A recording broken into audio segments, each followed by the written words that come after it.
You are watching Own Your Wellness. And, you know, I just got back from another event, but our guest today, I met at an event a little over a month ago, and he absolutely blew me away. He is an amazing person. He is changing the world for the better in health and wellness, and just by being himself. So without further ado, I'm just going to bring him up to the stage. Dr. Arnon Krongrad, welcome to the show. Hello, nice to see you. It's nice to see you as well. You know, I was so excited that we got to meet at that event down in Florida. And obviously you and I connected a little bit online before that. But I would love for you to share with the audience a bit about yourself and how you got where you are today. In brief, physician, surgeon, researcher, been there, done that, joined my first house call when I was 6 years old. So been at the bedside for almost 60 years at this point, in one way or another. I've delivered babies in remote Africa, to the light of a kerosene lantern, treated gunshots in the inner city. I introduced a new way to do prostate cancer surgery, what you call robotic. I'm the guy behind that. Cloned the gene, did clinical trials, on and on. Been there, done that.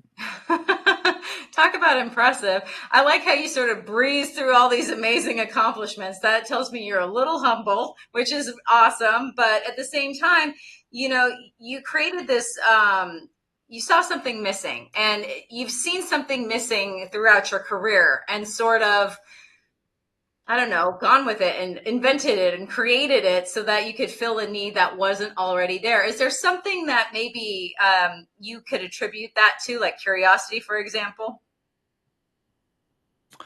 Hadn't thought of it in those terms. Am I a curious person? I think relatively speaking, yeah, sure. You could stick that adjective on me. The reality is we're not unidimensional, right? We have professions, we have credentials, we went to schools, we have diplomas. I certainly have tons of those. But there's more to me, right? So I'm an athlete, lifelong competitive swimmer. I do jujitsu. So I'm also an athlete. I'm also a cook. I'm descended from farmers. So there's more than just, the biochemistry I studied in college. And that I see something missing. I'll tell you what I'm seeing, and it's a concern. What I'm seeing is a population that's just deeply overwhelmed and confused. Mm-hmm. And what I mean by that is, and I'll give you an example. I got a text from one of my community members about a week ago that said exactly that. He goes, I've got all this information on all these hacks, biohacks, and he gave me examples. He says, I'm exhausted. I mean, I I can't deal with it anymore. That's just an illustration. I mean, a lot of people are feeling that way. And I think the fundamental question that a lot of people have not asked themselves consciously, but might get some value from is this: is health complicated, or is health simple? And once you make that decision, you can sort of guide yourself to a path where you're not as overwhelmed, if you choose the path of simplicity. I really really like that idea and honoring the person, because not everybody will necessarily choose the path of simplicity. And I think that that's also where overwhelm comes in. But, in a world where we are, like you said, overwhelmed with information and life hacks and biohacks and all these things of, bigger, faster, especially in the United States, you sort of created this interesting group that kind of addresses things and goes back to like the root of where things started. And I find that absolutely fascinating. I would love for you to share a little bit about how that even started and how it's been growing and what people can expect from there. It started in 2019. I was going through a personal phase in my life where I needed to know everything there is to know about goat meat. And so I went on this voyage of discovery where I was researching it, and I got my hands on some goat meat from Wisconsin, and I got a whole lecture from the farmer about they were fed only alfalfa, pristine woods, protected. I got a lecture. Anyway, I made a Greek dish out of it. It's called moussaka, and it turned out great. I've had it with beef, but I used ground goat in this case, and it was so good that I decided everybody needs to know, right? Because when something turns out right, I don't have Instagram, but I texted it. And well, that's the text that kind of launched us here, right? It's that turned into a conversation about food, and that turned into a conversation about nutrition, and that turned into a conversation about food politics and food history and how we got here as a society. The food politics and history are fascinating. And then 220 came along, and 220 brought us COVID, which derailed the conversation away from food, which was really the only focus. And we started talking about immunity and viruses and vaccines and pharmaceuticals, which had not really been an interest of mine, but it was inescapable. And I was sort of the subject expert, and I could read the trials and I could read the data. So I brought what I could. We also talked about emotional resilience, because one of the challenges a lot of the group members had was dealing with the isolation. A lot of us were in lockdown. I was basically locked at home for about 4 months. So how do you deal with it, right? So that brought the emotional aspect into this conversation. Well, that's evolved. It's grown. For about 4 years, it was almost like a personal diary. I just wrote. I was entertaining myself. I would find a study that I liked, having to do with certain subjects related to function, physical, emotional, cognitive, analyzing it, and then putting it on the group. It's a WhatsApp group. 5 years into it, what I've realized that there's a hunger for this sort of conversation. I was oblivious to it. For 4 years, I was just writing a diary, but on WhatsApp, right? Entertaining myself. But having opened my eyes, what I see is a world that really is unsure of itself, confused, overwhelmed, all the things we said before, and wants to have a place where we can discuss how to reverse all that. So there is hope. There is there's a way out of overwhelm and confusion.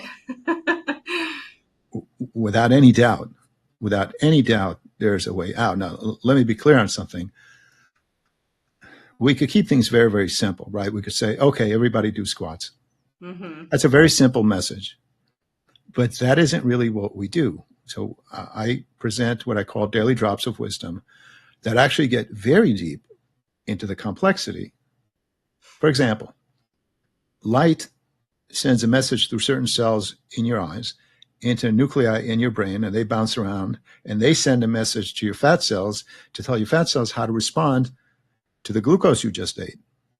Implication being, in theory, purely in theory, that if you eat chocolate at night and don't turn off the lights, you're going to get diabetes. In other words, our response to our food, to sugar in this case, is tied to the sun. These are fairly complex ideas, and when you get into it, it gets really intricate, particularly if you get into the molecular level. But the emphasis here has to be on things that are actionable. What are you going to do about this? You're going to change your receptors? No. I mean, there's nothing you can do about it. But you can become aware that the biology is incredibly complex and that you are trying to hack your way out of something that's been building biologically for almost 2.5 billion years. Not going to happen. So accept your fate and go to bed.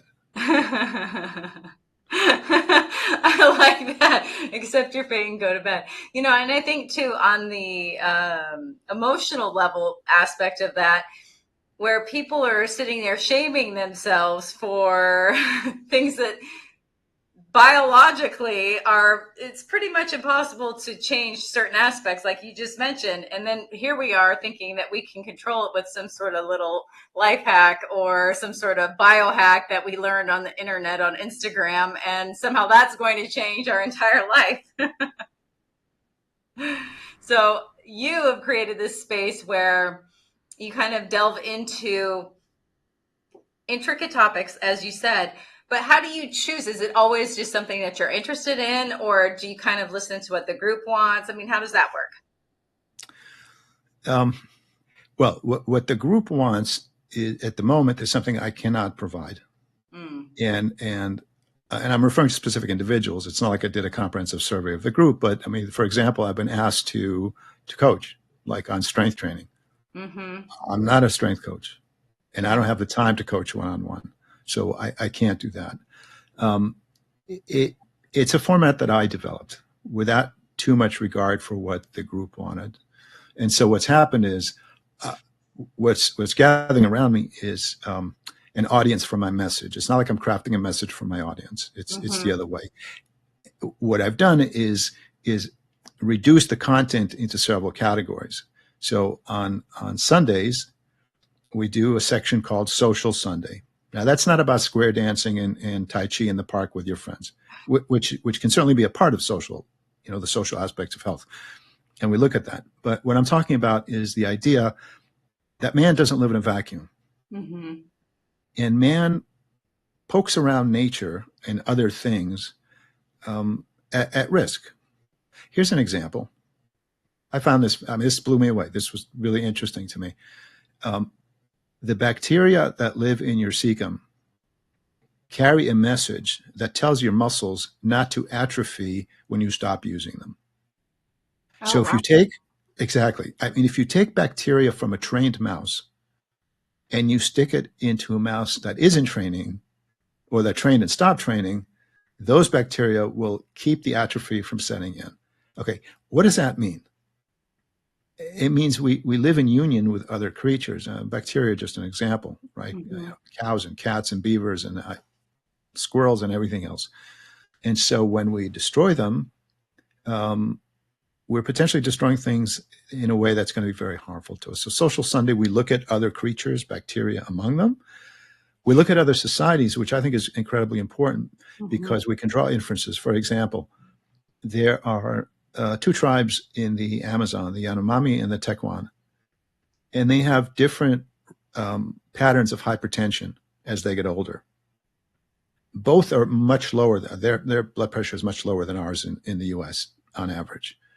The Yanomami just don't have a rising blood pressure as they get older. It's just flat. It's 95/65 on average. Okay. Wow.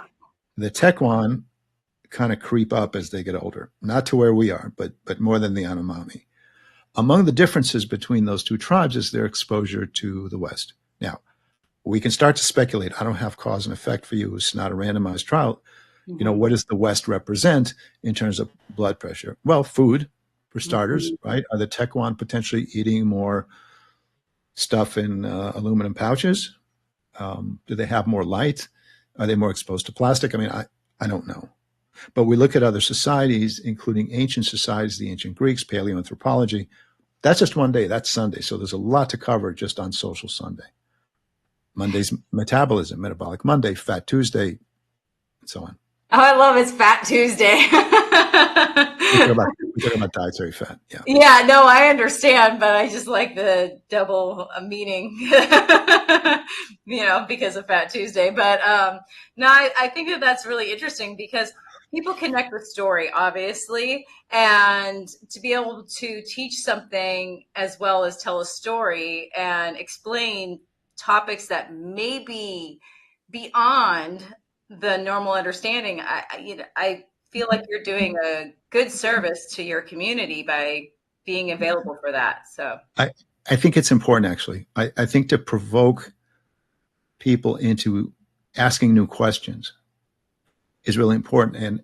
And I say that because I have people who find out about EZ, which is the name of the group, EZZ, as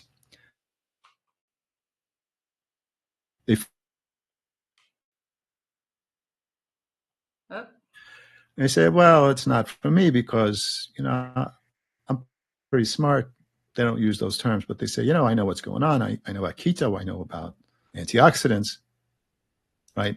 And then I'll ask them a simple question like, who coined the term aerobics? Was it Jane Fonda? Was it Richard Simmons?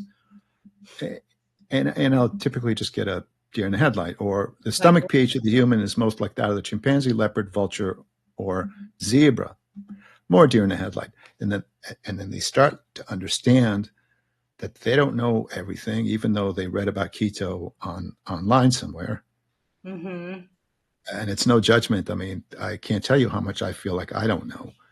But I think the provocation to get us to expand our questions is helpful, because it's only through asking questions that we can try to figure out, for example, why did America get fat? Mm-hmm. What happened? Right? We're all part of this big experimental group with no control group that's been going on for 100 years. First we got Crisco, then we got soybeans, then we got dietary guidelines for America, then we got canola oil without a control. But we also got plastic vaccines and light, right? We didn't have light 200 years ago, light bulbs. Right? So what happened? Why did we get fat? You got to broaden your questions. I like that. My husband and I are always saying to each other, ask better questions, because if you're not getting an answer, you're not asking the right question. But because there is so much information out there and studies and things like that, how do you personally decipher what would be maybe something that's a little less biased than, say, the dairy industry saying that, milk is good for you? Well, I don't copy and paste. I don't copy and paste press releases. That's meaningless, mm-hmm. Which is, I guess, your implication. What I'm doing largely is pulling out published studies, so peer-reviewed studies, recognizing that no one study is the truth. Knowledge takes a long time. I mean, how long did it take us to figure out that the Earth wasn't open? Very quickly. It had to be validated a few times. Here's another example of how long it takes us to figure things out. The hormone that controls the link between dietary cholesterol and serum cholesterol is called cholecin. It was discovered, it was published about a month or two ago in a journal called Cell. Now, cholesterol is not an esoteric subject in health. It's arguably the single most heavily discussed subject in health for the last 100 years. Everything's about cholesterol. Yeah. Okay. Well, if it took us 100 years to figure out this critical hormone that regulates why you can eat two dozen eggs and your cholesterol doesn't go up, and if it took us 100 years, how much don't we know? Exactly. Well, I just think about Pluto. Is it a planet or not? It just kind of depends on when you're asking the question. So, things change. And I like this idea of admitting that we don't know everything and being smart enough to realize that there's answers out there, and the ones that we find are what's most accurate at the moment. So the challenge, the task here is to not just despair and say, well, truth, what is truth? Not to get that philosophical about it and say truth is not knowable, knowledge is not knowable, and despair all ye who enter here. The task is to come up with actions that you can take that stand based on what we know, and it's a composite of all these pieces that we put together, a chance of allowing you to be free of doctors and drugs. I love that. On that note, we are going to go to a commercial break. When we come back, we're going to talk a little bit more about this idea of being free and being able to create our own wellness for ourselves. So we'll be back in just a minute.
Welcome back, everyone. If you're just joining us now, I'm Julianne Meyer. You're watching Own Your Wellness, and today's awesome guest is Dr. Arnon Krongrad. Welcome back, sir. So glad to have you here today. So during the commercial break, I was thinking a little bit more about this idea of the community that you created and how it's answering questions and simplifying things, but even with more facts and stories and questions. And so I'm curious if, I'm going to actually put up the QR code for the group so that people can go, if they feel so inclined to take a look and see what you're all about, then maybe they can be a part of that. But my question is, how do you simplify something that is for the layperson? I mean, you're taking things that are complicated for somebody such as myself who does not have the knowledge that you have and making it easy for me to understand. How do you do that? We reduce it to what we call pillars, the pillars of health. And those pillars are nutrition. Mm-hmm. So you get your nutrition wrong, you're probably not going to be free of doctors and drugs. That's really important. The other is strength, sleep, sunshine, social life. So basically 5 pillars: nutrition, strength, sleep, sunshine, and social life. The question now becomes, what do you mean by nutrition?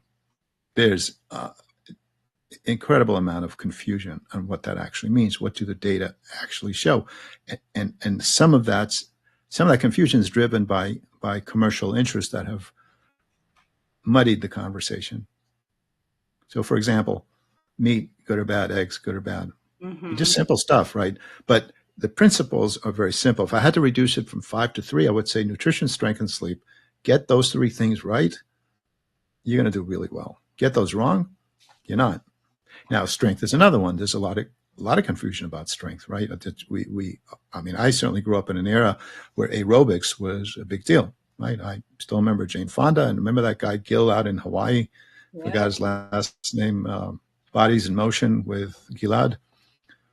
A lot of aerobics going on, and I don't have anything against aerobics. I think that's just fine.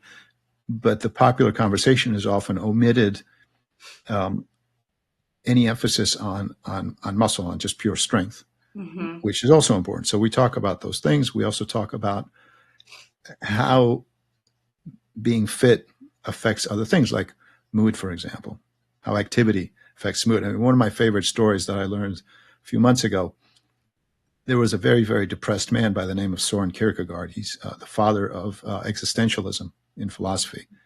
I mean, based on what I read about him, this guy hated everything. I mean, he hated the businessmen, he hated the church, he hated the sky. I mean, this guy just hated everything. Yet, even in this morose, dark, cloud that he lived in, he said something really profound. He said, "I've never met a problem that I couldn't walk away from. So if I've ever felt down, I would walk. I would just go for a walk." So activity per se, but activity with all its implications on everything for balance, mood, cognitive function, and so on. And sleep, obviously. I think we're a society that has messed up. It's certainly messed up nutrition, but messed up sleep too. Sleep when I'm dead is like a badge of honor, but that's a mistake. That is, to me, it's like, okay, well then plan on being dead sooner because you need your rest. Your body needs that. Thank you for saying that, because I think a lot of people do have that idea, and this idea of it's a badge of honor to be super busy and overwhelmed and not take care of yourself because you are so busy and overwhelmed with other things that you think are more important. And I'll get to that later, but people don't really realize that it's all based on that. And let's say you have $1 billion in the bank. What good is that going to do you if you're sick in bed? Ultimately. So, you talked about, like I said, one of my favorite ideas, quotes or whatever, is like, I'll sleep when I die. But what are some other things that you see that people tend to, in general, sort of misunderstand that could really impact their health? I think most people understand that sleep is important, but they don't attend to it, and they don't understand the nuances. So I don't think there's a lot of misconceptions about sleep. There are some subtleties there. For example, the number of hours you sleep doesn't have the same biological effect as how consistently you sleep those hours. So consistency matters not only in strength training, but matters in sleep also in terms of longevity. The time you go to bed matters. So let's say you get 8 hours, but you start them at 3 in the morning.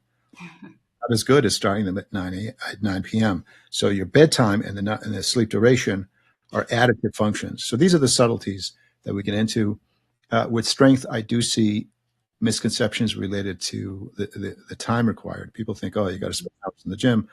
And for most of us ordinary humans who are not trying to be power lifters or Olympic lifters, that isn't true at all. Yeah. So we go through those data too. But I think the greatest misconceptions are around food. Absolutely. There's definitely a lot. And then it comes down to how far down the rabbit hole do you go? And like this idea of which is better, organic or locally grown, or frozen versus fresh, and all these little things like how much kale is too much kale, or spinach, or, you know, these ideas that certain foods are healthy, but they might not actually be good for you in particular, like brown rice versus white rice. You know, there are some people that have like an allergy almost to the brown rice. So it's not obviously not going to be as good for them if they're going to choose something of that nature. But I did want to touch a little bit more on the physical side of things, because one thing that I used to run into as a personal trainer back when I was personal training was people thought that, you know, going to the gym, say 1 hour a week with me, or even 3 times a week for an hour, that was all the movement that they needed. They could sit there the entire rest of the time, as long as they got that 3 hours of exercise. And they didn't understand why maybe, well, first of all, health, I mean, it's nutrition as well, but they just thought they could just sit around the rest of the time. So what are your thoughts? I mean, that's, I guess, where aerobic comes in. But even the idea of walking, just walking or movement, what's in your medical opinion, the difference between like working out at the gym and, say, walking the dog? Well, it depends what you mean by working out at the gym, because you can do different things at your gym. Some people go there and just walk on a treadmill, which physiologically is going to be similar to walking the dog, depending on how you do it. True. Or you can go to the gym and lift barbells. You do deadlifts. Right. So it really depends. But if you don't mind, I want to go back to the food for a moment, because the things that you brought up, like frozen versus fresh, for example, we don't generally talk about processing. Although with regards to seed oils, when they're overheated and used again and again, you get carcinogens. So I bring that up, but that's a rare thing. It's more in regards to today's zeitgeist. You know, it's the plant-based ideology which has consumed us. And I'll ask a simple question. So when you say plant-based, you're telling me to drink Jack Daniels, because that's plant-based. What are you talking about? And that usually stops. Most people have not really thought it through to that level. Are you telling me to eat potato chips? Right? Because those are all plant-based. And the war on dairy, eggs, and meat has been raging for so long. I mean, there's a fascinating case that I found out about in 1945, where a story came out in Reader's Digest that blamed the death of a third of the town of Crossroads on, do you know on what? I have no idea. I'm going to guess dairy, like milk. Yeah, raw milk specifically. It wasn't smallpox vaccine. It wasn't radiation from White Sands National Monument. They blamed it on raw milk. A third of the town died because of raw milk. Here's the problem. There was no town called Crossroads. The whole thing was fiction. Yet the story ran and people got so. Looking at it from today's point of view, it almost feels like the first shot across the bow. And then, of course, by the 50s, by the time Eisenhower had his heart attack, you're talking about the war on cholesterol really raging. And then everything that happened afterwards with the corruption related to the sugar industry. So we're living today at a time where foods we've been eating since the cows first, came home, are vilified. And people are confused and think, well, I shouldn't eat meat. But I mean, if you look even epidemiologically, the consumption of beef, for example, has been either flat or coming down. What's been going up is the consumption of sugar and seed oils, for example. Canola, just since the 80s, as an example. What else has gone up? The incidence of disease. And today, the data I saw recently show that Americans eat only about 1.5 ounces of beef a day.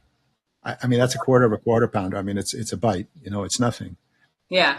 But the data on the biology don't support that point of view. So, we look at trends like vegetarianism, which is problematic because I can't even define. I mean, it's hard for me to define what a vegetarian is because there's so many different kinds. Exactly. So those data become a little bit murky. But veganism, there have been some incredibly sad cases of people getting in trouble, getting their kids in trouble with neurological disease, with death, even with a pure plant-based diet. Yeah. So the confusion that concerns me more than should your green beans be frozen or canned is this question of eggs, meat, and dairy. Now, the quality is not all the same, right? This milk and that milk are not necessarily the same. For example, it turns out what the cow ate affects what you eat, right? So the cow is fed grass. The milk you get is different from a cow that ate corn. Exactly. I always love to say you are what you eat and what you eat eats. Exactly. It does matter. It really does.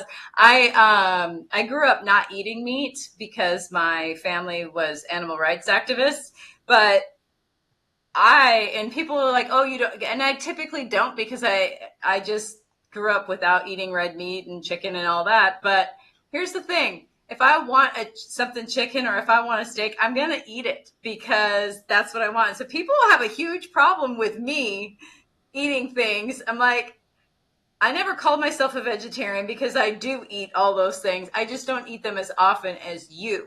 So, well, but that's the funny thing, right? Some people will take issue with you eating a steak, but they won't have any issue with you eating all those bread rolls and breakfast cereal. Exactly. Or the dessert or, like the processed sugar. That's totally acceptable, but heaven forbid I should have a steak. So here's the funny thing about when you say processed sugar, I'm assuming you mean like table sugar, right? The white stuff.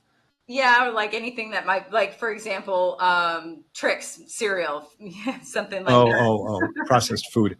I thought you meant sugar. Well, that too. I mean, because it's not going to be like the sugar that's found in fruit. Right. Sorry. But here's the funny thing. We looked at a home economics book that was published in London in 1882, because that's the kind of stuff we do.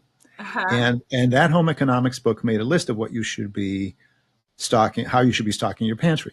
Okay. So what did they tell, the ladies of London, 1882 to stick in there? Tons of carbohydrates. It was potatoes and beer and bread and lots of sugar. Was there obesity in London in 1880? No. And they were eating it. And if you jump forward to the 1940s to the United States, we have really good mess hall data from the U.S. Army where people were chowing down on potatoes and cream, mashed potatoes and gravy, and people were not fat. So it's not just the sugar. There's something else is going on here. And the question we're asking is, what happened? I mean, we know that body temperature has been dropping. Human body temperature has actually been declining, which I think is just a weird thing. Right? Since the Civil War, we have data since the Civil War showing the body temperature is going down. We have data showing the last 30 years that basal energy expenditure is coming down. Okay, which probably reflects a reduction in basal metabolic rate. So it's almost like something is poisoning our metabolism, right? And is that thing sugar and potatoes? I don't think so, because people were eating those in the past, lots of it, and they weren't fat. Exactly. So they may have a contributing role. I don't know. But the mystery to me is what else is going on here. And I whipped off a list of possible candidates, right? Seed oils, vaccines, light, plastic. If I had to point at something at this very moment, I would say seed oils. But sugar by itself doesn't feel ominous to me the way it used to. No, it really doesn't. And I'm so glad you brought up this idea about the carbs, because in the United States, first of all, I think personally, I can't stand when people break food into categories like carbs and proteins and things like that versus food, real food. When I lived in Italy, I ate all those so-called bad foods, pizza, pastas, all that, and I was the thinnest I'd ever been. It really, And how often do you hear that? I hear that all the time. So It's not just the flour.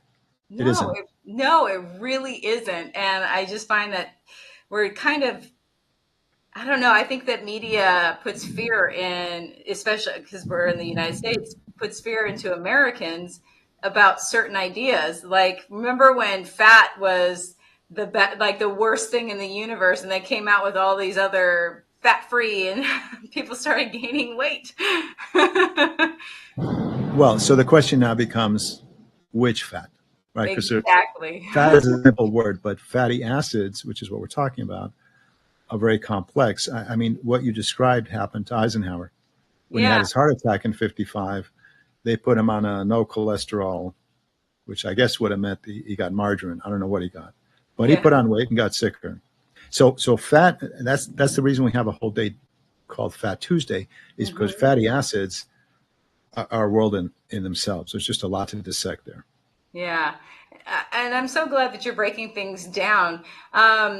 Before we go to commercial break, I would love for you to share with us. You've shared a few, but because you've been researching for a long time, but what would you say is your favorite surprise as of now that you've discovered? My favorite surprise. Mm-hmm. There have been a lot. That there was no dementia in ancient Greece. I did not know that. Oh, That wow. yeah, that the Amish have less asthma than the Hutterites. I did not know that. Me either. That that biological circadian rhythms have been around since the Great Oxidation Event 2.5 billion years ago. I mean, I pick up stuff almost every day at this point. I Yeah. mean, there's a world to discover. Exactly. There is a world to discover, and we're going to talk a little bit more about that when we come back from commercial. I'd love for you to think about during the commercial, maybe some ideas or things that people can do in order to start making better food choices for themselves, or where to go to find the information for themselves, like the studies themselves. We'll be back in just a minute.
Welcome back, everyone. Let's bring our guests back to the stage. Welcome back.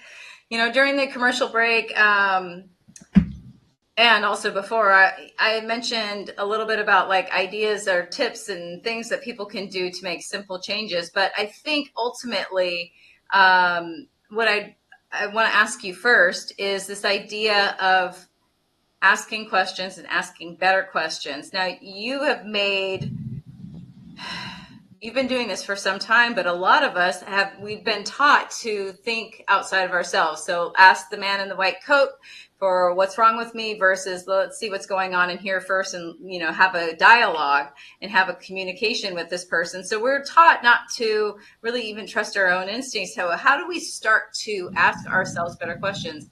Because people don't have any idea that they aren't even asking questions or the right ones. So the questions have to be related to your personal goals. The first thing you want to do is define that. So in my case, for example, I have a goal. I'd like to hike the Otter Trail, which is off the Indian Ocean, when I'm 115 years old. That's 50 years from now. Okay? That's a goal. I don't want to be a pole vaulter at the Olympics, but that's a goal of mine. So what do I need to do that specifically? I need physical ability. Mm-hmm. I need cognitive ability, because when I'm doing this walk, I want to know where I am, right? Mm-hmm. I want emotional ability because I want to enjoy the experience. And I work backwards from that. It means two things. Number one, it means that I have to avoid things that want to hurt me. Mm-hmm. Poisons of various sorts. Okay? Pharmaceuticals with side effects that are going to get in the way of all that kind of stuff. So navigate around those things. And the other is I need to maximize function, because 50 years is a long time from now, right? And I need to maintain it, and I need to maintain it in a way that's somehow fits into my life. I can't make this the entirety of my life. I have other things going on. And I think what I'm describing to you is going to be familiar for most people. I have a goal. You know, I want to lift my granddaughter up at her graduation in 10 years, you know, or birthday, whatever. Mm-hmm. I want to be able to get out of the pool without using the ladder in a certain amount of time. So most people can relate to those kinds of practical goals. Set those and then work back from those, and then figure out how you avoid the poisons and how do you strengthen yourself. The poisons, I think, falls into two buckets. Part of it has to do with pharmaceuticals, many of which have side effects, and we certainly talk about those. We've talked about the mRNA vaccines as an example and their potential harms. We spent a lot of time on those because we were active during the COVID years. And then food also, right? You need to get the right food into you. So if you're living on seed oils, you're not doing yourself a favor. Okay, those are toxins in certain regards. Now the next question is, I'm not really sure about these things. Where do I go to get the answers? And I don't have the time. I'm not going to research 3 hours a day. I lead a busy life. So this needs to be efficient. And here's where I think there's a major challenge. Where do you go to find a source that you trust? I mean, among the criteria that I would kind of look at a high level, number one, look at your advisor. I mean, if you're going to a wellness coach or a fitness coach, and that wellness and fitness coach, you know, has a BMI of 35, you know, I would be dubious. I'll be very careful about that. So, you know, it's kind of like going to a cardiologist who smokes. I mean, it's a red flag to start with, right? And the other is conflict of interest, which is rampant. And that's why it's such a problem. And that conflict of interest is not only with medical care, it's also with the food and the biohacking and everything else. I mean, I went to a biohacking convention not too long ago, my first one, my only one. And I saw people making claims for various products, rings and ice baths and everything else, who really couldn't substantiate them. Now, why would they make those claims? Well, because they're trying to sell those things to you. Yeah.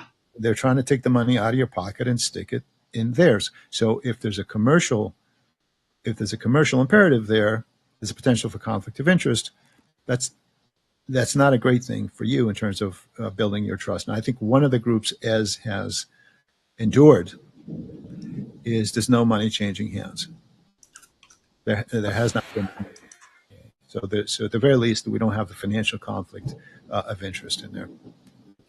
I think that those are some really good tips, because people do get confused as to where to go and who to ask and all of these particular ideas. And then the other thing that I was kind of thinking about was, I I was thinking about this as you were speaking too. My husband happens to be a personal trainer still, and he has this one particular client who is, I don't know, her late 60s, and she is extremely strong and very healthy. And her idea of a warm up at the gym is putting a sandbag on her shoulders and running up and down the stairs. That's how she warms up for her workout. I mean, she can do easily 40 military style push-ups without stopping, and she's in her late 60s. So there's this idea of, and this is what made me think of it with you, wanting to do this trail in 50 years, that, I'm older. So of course I can't, we buy into like this age thing where of course my body isn't working. And then it's like with this particular woman, she happens to be Asian. So whenever he mentions, well, look at Tomoko, then they're like, oh, but she's Asian. So there's always like some sort of an excuse as to why we think we can't do, something. Well, but I think that's where our job is, to clear away the confusion and the fears that cause people to live in a way that isn't particularly good for them. So, for example, the conception that you need to spend hours a day in the gym isn't true. I mean, if I had to say the one thing that you absolutely should have in regards to your fitness is consistency. Absolutely. Even if you go all out and you only do it on your birthday, guess what? Who cares? I mean, it's irrelevant, right? Yeah. So, and of course that can be calibrated and tuned. But that's our job, right? You do have fears and you do have misconceptions, and our job is to cut through those, understand the goals. Not that I'm coaching. I'm not doing what your husband's doing, mm-hmm. But that's the idea. Yeah, and I think that that's important too, because even you talking about your goals shows other people what's possible. It's kind of like we put our own limitations on ourselves without. I mean, like you said, you're not trying to do the Olympics. There's a kernel of reality in there, but there's no reason why you shouldn't be able to get out of the pool without using the ladder. Agreed. So, so it's interesting, this idea of fear even stopping us from trying to have these goals. Because when I was personal training, my clients were older as well, but their goals were really quite simple, and they were so excited, because they could do it, like getting up off the ground without using their hands. That's actually, I know people my age that can't do that. So, it seems interesting, but I love this idea of creating these goals and reverse engineering from there. Is that kind of how you decide, like, okay, well, I need to know more about this, and that's kind of how you guide your questions? Not consciously, although it's probably there in the background. I want to live another 50 years. There are things that I need to do. Mm-hmm. And that means to me what I said before. It's avoid the things that, I look both ways before I cross the street so something doesn't kill me. Mm-hmm. Even if I slept 8 hours, the truck can still kill me. So I got to avoid that. And then all the other things that we talk about, maintaining physical, cognitive, and emotional function. Mm-hmm. And then, I guess I do reverse engineer to how do you do that? How do you retain physical function? Which foods, how much sleep, strength? Exactly. And I'm guessing too that as you learn more about whatever that is, you can adjust what you're doing as well to reflect that. But here's the interesting thing. I don't adjust much, certainly not anymore. The last big adjustment that I made was I moved away from regular milk to grass-fed milk. I guess that's an adjustment, but because it's so complex and because our knowledge is so limited, and there's so much bias in the knowledge that's been accumulated, I actually wind up essentially always retreating to the fundamentals of nutrition, strength, and sleep. So I can read about the latest molecules and why dietary cholesterol doesn't affect my serum cholesterol, but I already knew that it doesn't. I didn't need that tidbit about that particular hormone. And so I'm back to, okay, I'm eating eggs for breakfast and I'm going to fry them in grass-fed butter. Mm-hmm. But it's not like my behavior is changing. I think the path to functional supremacy rests in a grandmother's wisdom, eat your dinner and go to sleep. It comes down to, that's the level of simplicity I'm seeking. Yeah, I like that too.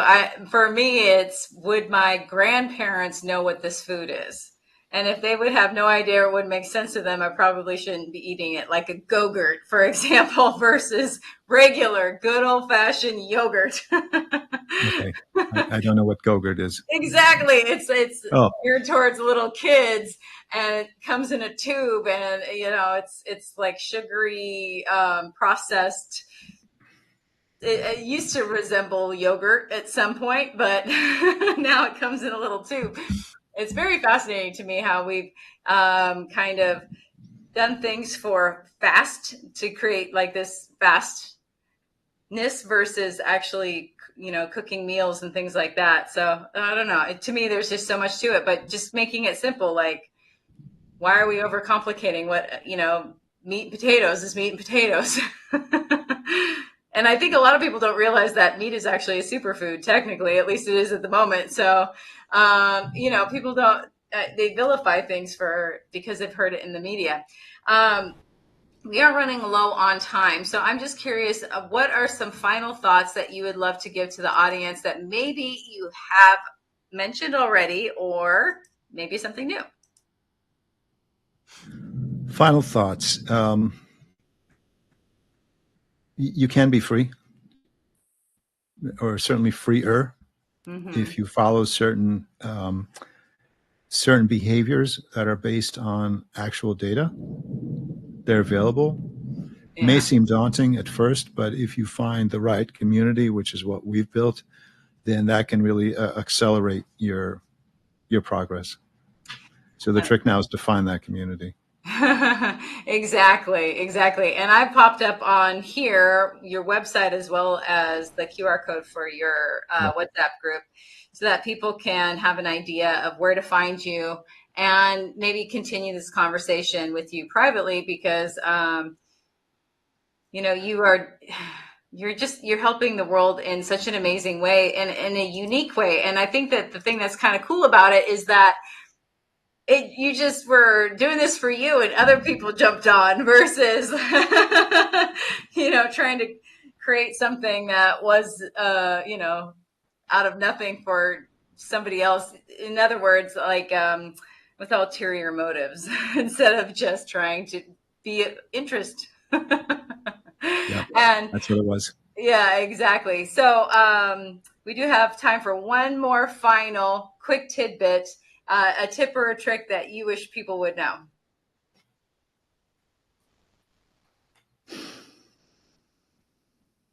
Listen to your grandmother.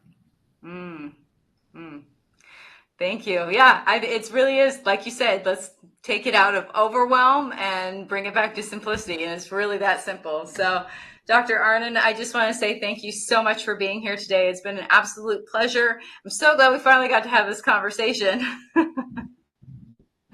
And for those of you who are watching, we will be back again next Thursday. Thank you so much and enjoy the rest of your week. Until then.